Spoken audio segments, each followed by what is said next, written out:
नमस्कार दोस्तों, मेरा नाम है गौतम और आज हम एक बहुत ही अच्छी और ख़ास खबर के बारे में इस वीडियो में बात करने वाले हैं। जैसा कि पीछे आपको स्क्रीन पे दिख रहा होगा कि ये ख़ास खबर क्या है, ईपीएफओ के द्वारा एक नया अपडेट आया है पेंशन को लेकर।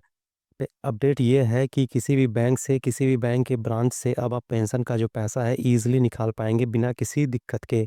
पहले क्या होता था, अगर आपकी नौकरी कहीं और है, ठीक है, रिटायरमेंट के बाद आप अपनी होम टाउन में ट्रांसफ़र हो गए हैं, तो जिसकी वजह से एक तो आपका लोकेशन ट्रांसफ़र हो जाता था, दूसरा आपका जो बैंक है, बैंक का ब्रांच है, वो भी वहाँ से ट्रांसफ़र होता था। तो उस केस में आपको बहुत सारी परेशानी होती थी। आपको पीपीओ साइन करना पड़ता था, ठीक है? पीपीओ ऑर्डर कराना पड़ता था। अब ये पीपीओ क्या होता है इसको मैं आगे वीडियो में समझा दूँगा। फ़िलहाल अब खबर ये है कि अब ये सारी दिक्कतें आपको नहीं सहनी पड़ेंगी, ठीक है? आप इंडिया में कहीं भी हों, किसी भी बैंक से, किसी भी बैंक के ब्रांच से ईज़िली आप अपना पेंशन का पैसा निकाल पाएँगे, ठीक है? इस खबर के बारे में आगे और क्या है, तो देखो गवर्नमेंट ने एक नया सिस्टम लॉन्च किया है जिसे हम कहते हैं सीपीपीएस, ठीक है? ये लागू हो चुका है कब से 1 जनवरी 2025 से ये पूरे इंडिया में लागू हो चुका है, ठीक है?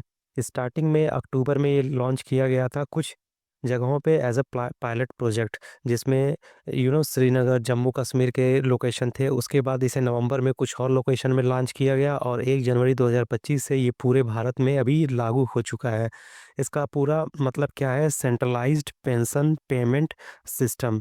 सिंपल सा मतलब है कि पूरे इंडिया में अब आप कभी कहीं भी रहें, ठीक है, पेंशन का पैसा ईज़िली अपने अकाउंट से निकाल पाएँगे।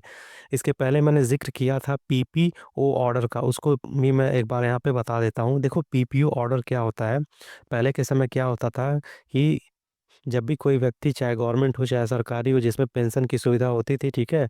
तो नौकरी करते वक़्त वो किसी और लोकेशन पे रहता था, लेकिन जब वो रिटायरमेंट होता था तो वो अपने होम टाउन में आ जाता था। तो इस कंडीशन में क्या होता था कि एक तो उनका जो लोकेशन है, यानी जो जिस जगह पे वो रह रहा था वो चेंज हो जाता था। दूसरा, जिस बैंक या ब्रांच में उसका अकाउंट था पीएफ के लिए, पेंशन के लिए, वो भी चेंज होता था।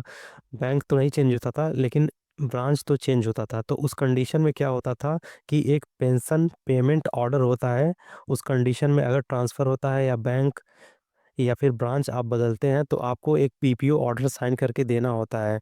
तो अब उसकी ज़रूरत नहीं होगी, ठीक है?